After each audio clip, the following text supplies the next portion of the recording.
Baik anak-anakku sekalian, Masya Allah jawaban kalian itu luar biasa. Hampir betul semua. Yang masih salah diulang lagi ya. Dibaca kembali materi-materi sebelumnya. Oke ya. Sebelum kita lanjutkan materi berikutnya, Ibu kepingin memberikan lagu tentang pendiri ASEAN. Anak-anakku sekalian, irama lagu pendiri ASEAN kita ambil dari irama Kalau Kau Suka Hati. Ingat tidak irama tersebut, lagu tersebut? Kalau kau suka hati tepuk tangan. Kalau kau suka hati tepuk tangan. Kalau kau suka hati mari kita lakukan. Kalau kau suka hati tepuk tangan.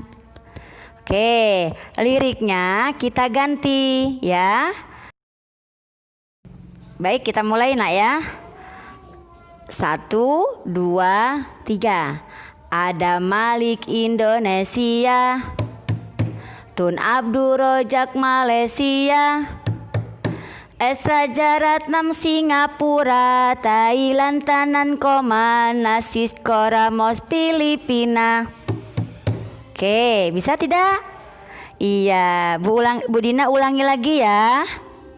Ada Malik Indonesia, Tun Abdul Rojak Malaysia, S Raja Ratnam Singapura, Thailand Tanan Koman, Narsis Koramos Filipina. Anak-anakku sekalian, kita lanjutkan materi berikutnya.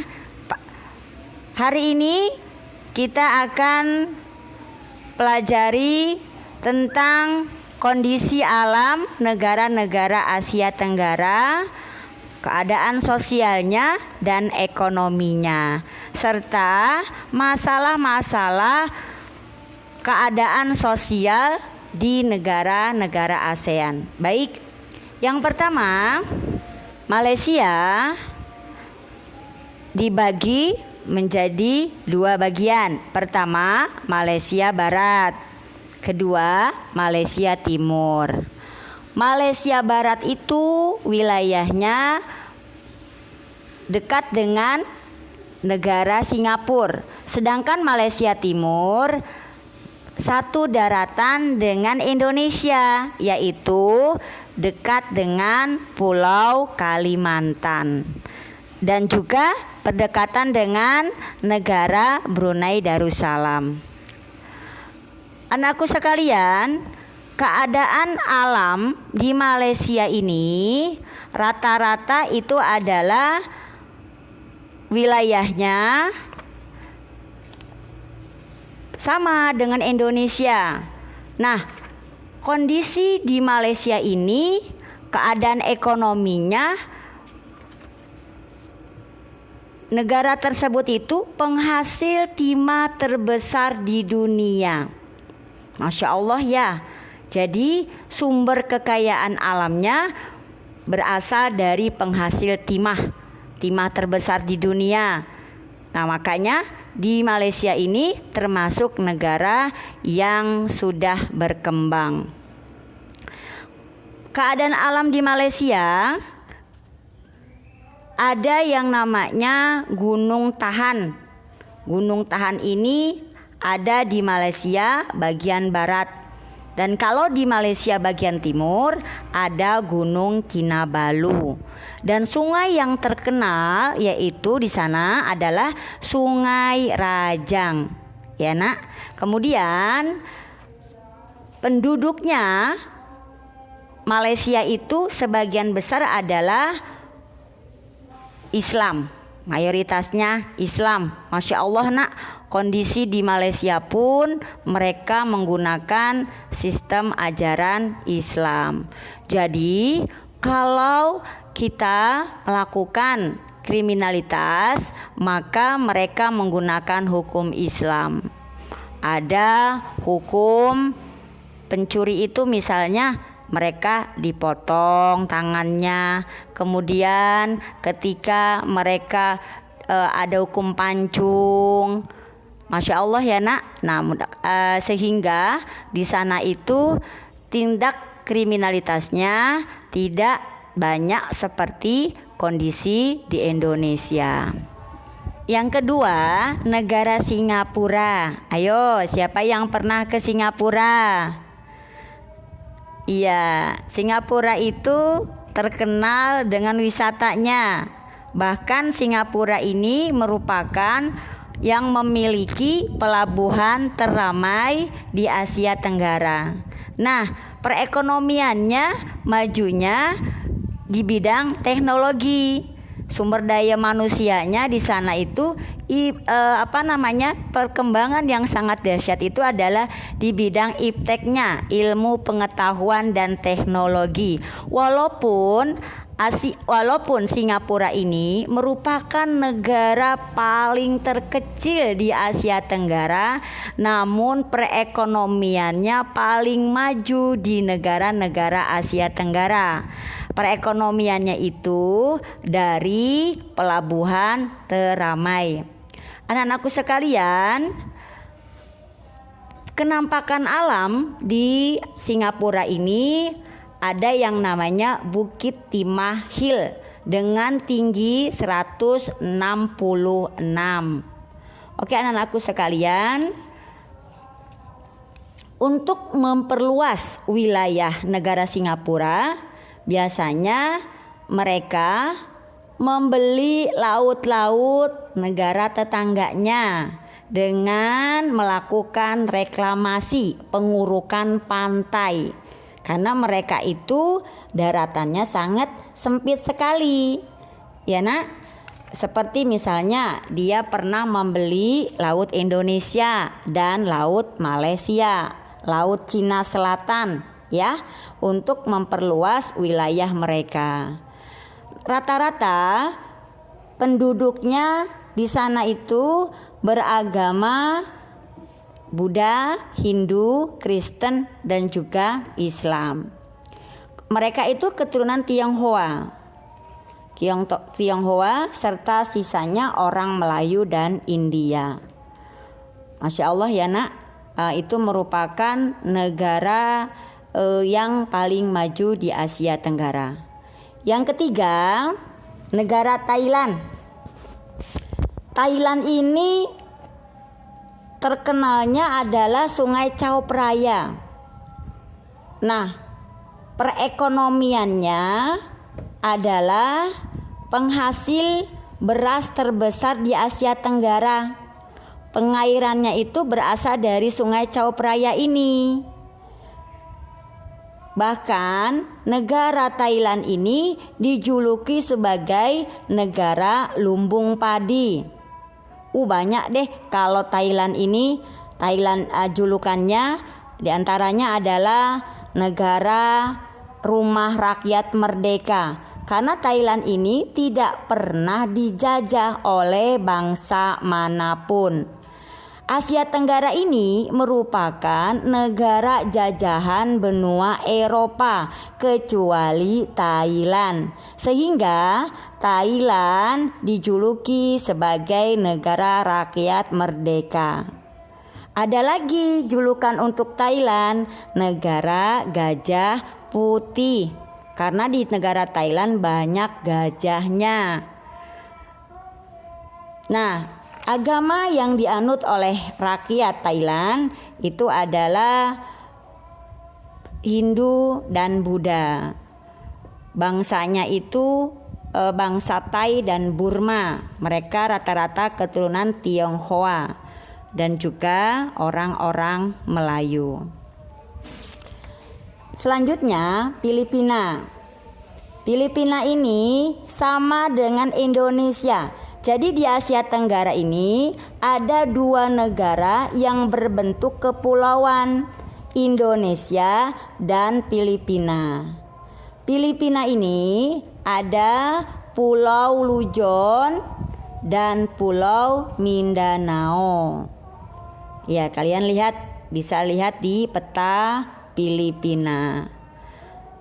Filipina ini merupakan negara yang sudah menggunakan budaya barat. Ya, sama dengan Singapura, mereka itu menggunakan budaya barat. Jadi di Asia Tenggara ini rata-rata menggunakan budaya Melayu. Tetapi Filipina dan Singapura merupakan negara yang sudah menggunakan budaya barat. Nah, agama yang dianut oleh rakyat Filipina itu adalah rata-rata agama Katolik. Sama, Filipina pun negara yang pernah dijajah, yaitu dia dijajah oleh negara Spanyol. Spanyol merupakan negara Eropa. Jadi negara Asia Tenggara ini adalah negara jajahan benua Eropa. Nah, Filipina kondisi alamnya sama dengan negara-negara lain, yang paling banyak adalah di bidang pertanian. Oke, selanjutnya Brunei Darussalam. Brunei Darussalam ini kondisi alamnya ada yang namanya puncak tertingginya adalah Gunung Pagon. Berbentuk rawa wilayahnya di bagian wilayah barat Brunei Darussalam. Nah, kondisi keadaan sosialnya Brunei Darussalam ini suku Melayu, selebihnya keturunan Tionghoa, dan hampir 99% rakyatnya memeluk agama Islam. Dan kondisi ekonomi di Brunei Darussalam memiliki kekayaan yang luar biasa. Bahkan Brunei Darussalam ini dijuluki sebagai negara terkaya di Asia Tenggara. Nah, sumber perekonomiannya berasal dari gas alam dan minyak bumi. Jadi Brunei Darussalam ini penghasil gas alam dan minyak bumi terbesar di Asia Tenggara. Masya Allah ya nak, Allah memuliakan sebuah negara yang penganutnya Muslim. Begitu juga di Indonesia. Bagaimana Allah tidak memberikan sumber daya alam yang luar biasa. Indonesia ini memiliki sumber daya alam yang luar biasa. Saking cintanya Allah kepada Indonesia, memberikan kekayaan, baik kekayaan yang ada di laut maupun kekayaan yang di daratan. Dari Sabang sampai Merauke, Indonesia ini semuanya ada. Semua tanaman itu bisa tumbuh di tanah air Indonesia. Contohnya, coba kalau kamu lihat kurma, pohon kurma itu bisa tumbuh di padang pasir. Tetapi apakah di Indonesia bisa tumbuh? Tumbuh. Banyak juga yang berbuah. Kaktus yang berada di padang pasir, tapi di Indonesia juga bisa tumbuh. Bunga tulip yang ada di Belanda, yang tanahnya juga berbeda dengan Indonesia, tetapi di Indonesia ada tidak bunga tulip, bunga sakura? Ada. Coba kamu datang ke Taman Bunga Matahari yang berada di daerah puncak sana, Cianjur ya. Jonggol, Cianjur sepertinya ya, Budina lupa. Taman Bunga Matahari. Masya Allah, di sana itu beraneka ragam bunga-bunga, bahkan bunga-bunga Asia Tenggara pun ada di sana. Oke, anak-anakku sekalian, berikutnya adalah Kamboja. Kamboja, kemudian Vietnam dan Laos ini mempunyai satu sungai. Sungainya jadi satu, yaitu Sungai Mekong. Mereka keadaan alamnya ini rata-rata adalah pertanian. Kamboja ini merupakan dulunya negara yang agak lama perkembangannya karena suka perang antar suku. Perang antar suku. Makanya perkembangannya agak lamban. Agama Kamboja itu menganut agama Buddha. Di sana ada Gunung Kardamon, puncak tertinggi di Kamboja. Kemudian Laos. Laos ini negara yang diapit oleh negara Asia Tenggara dan negara RRC, ya. Kalau sekarang mah Tiongkok, Republik Rakyat Tiongkok, RRT berarti ya. Jadi dia diapit oleh negara Asia Tenggara dan negara Tiongkok. Jadi Laos ini merupakan negara satu-satunya yang tidak memiliki pantai, laut. Jadi sumber perekonomiannya dialiri dari Sungai Mekong, menyatu tuh dengan Kamboja dan Vietnam. Sama perekonomiannya ini pertanian. Di sana ada puncak tertingginya yaitu Gunung Poi Bia. Selanjutnya Vietnam. Nah, Vietnam tadi sudah Bu Dina sebutkan bahwa pertaniannya dialiri melalui Sungai Mekong. Vietnam ini gunung tertingginya ada Gunung Phan Xiphan. Kemudian Vietnam ini juga ada dataran rendah Sungai Merah yang merupakan wilayah paling subur dan daerah yang paling padat penduduknya berada di bagian Sungai Merah tersebut, di bagian utara Vietnam.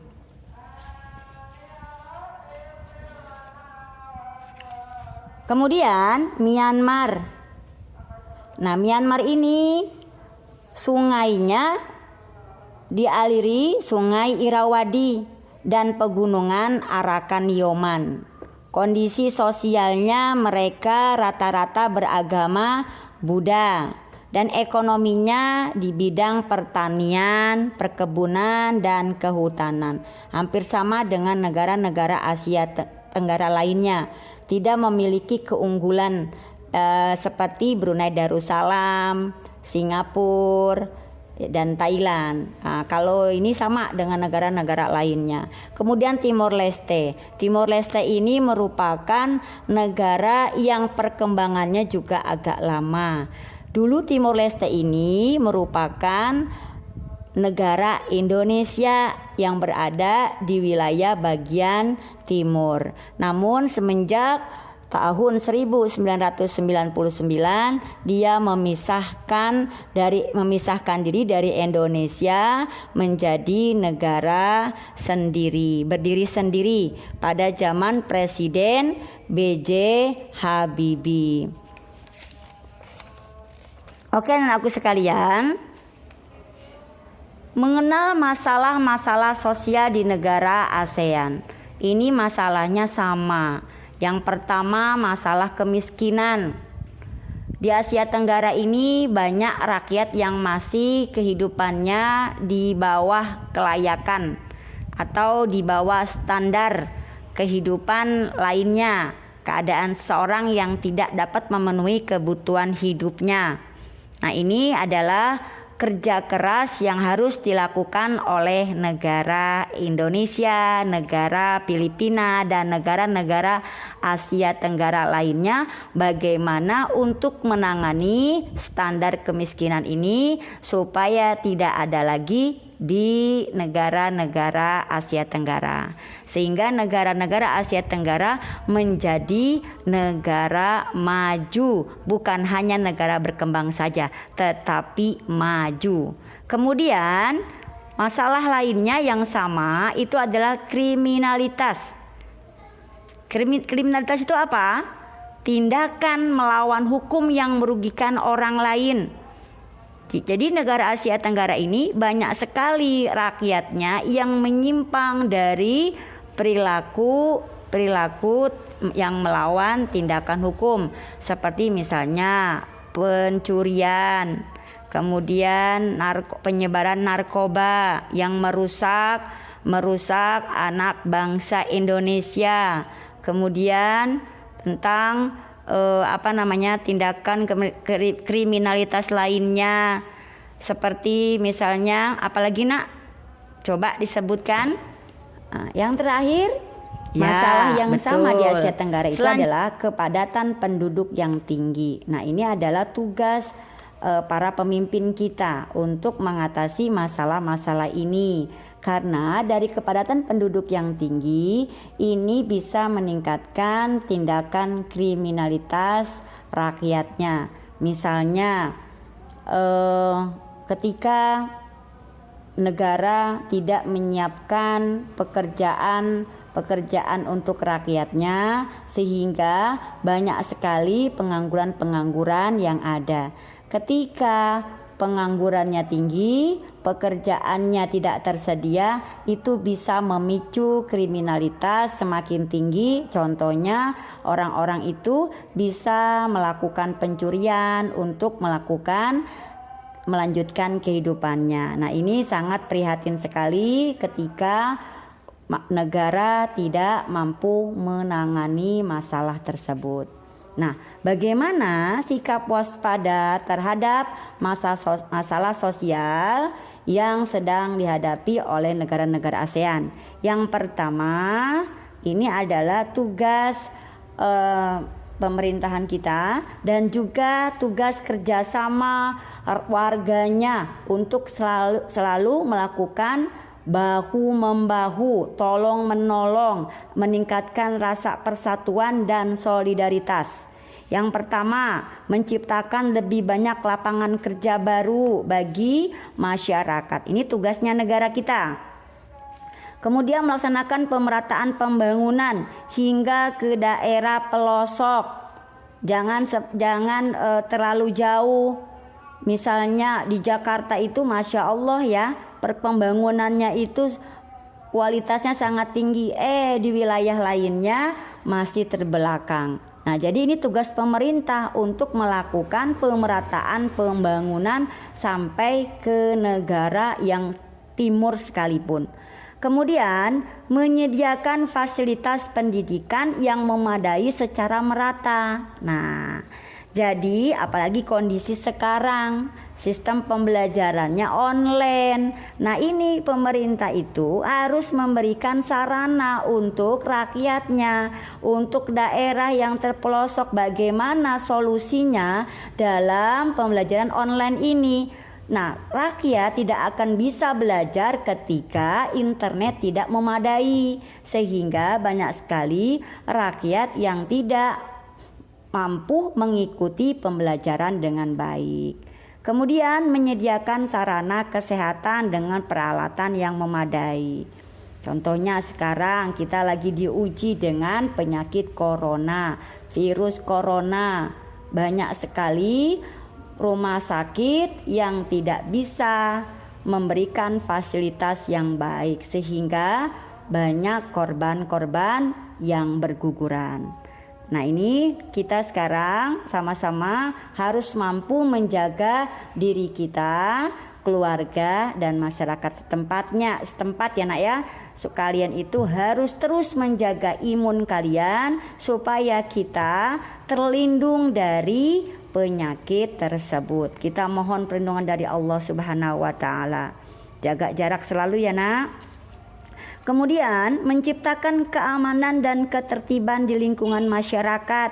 Nah, ini kerjasama semua warga, harus saling bahu-membahu. Contohnya harus meningkatkan sistem siskamling yang saling bergantian antara warga. Jangan saling mengandalkan, tapi saling bekerja sama sehingga tercipta keamanan dan ketertiban. Nah, contohnya seperti sekarang saat ini, seperti tentang bagaimana kita memutus mata rantai virus corona ini.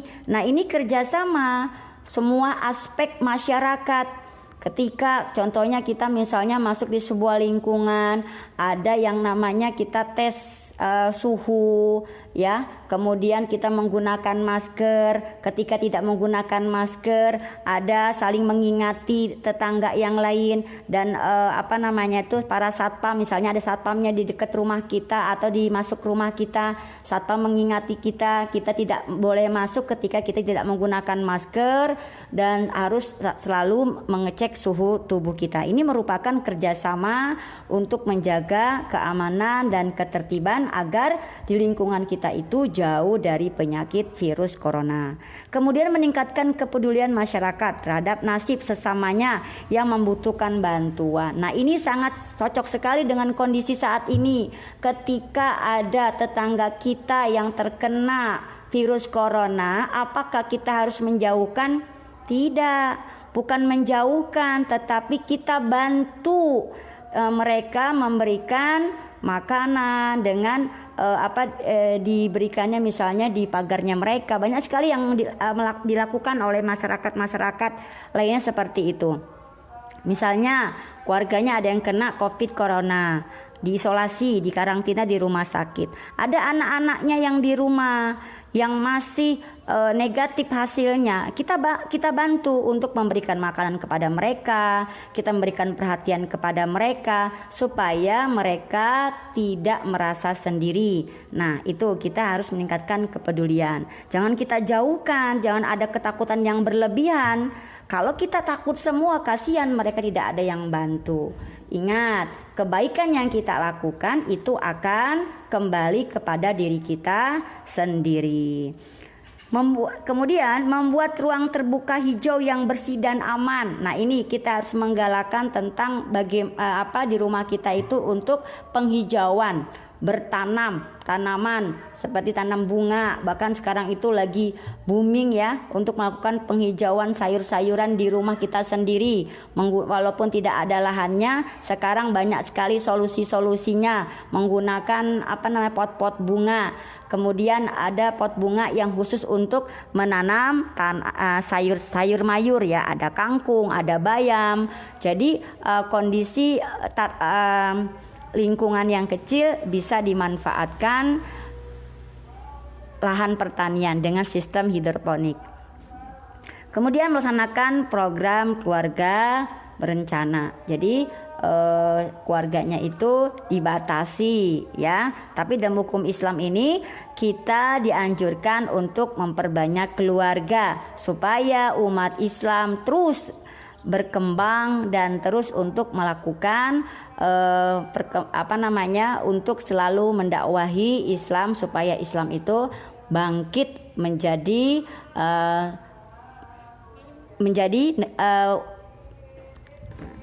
umat Islam bangkit untuk memimpin dunia ini.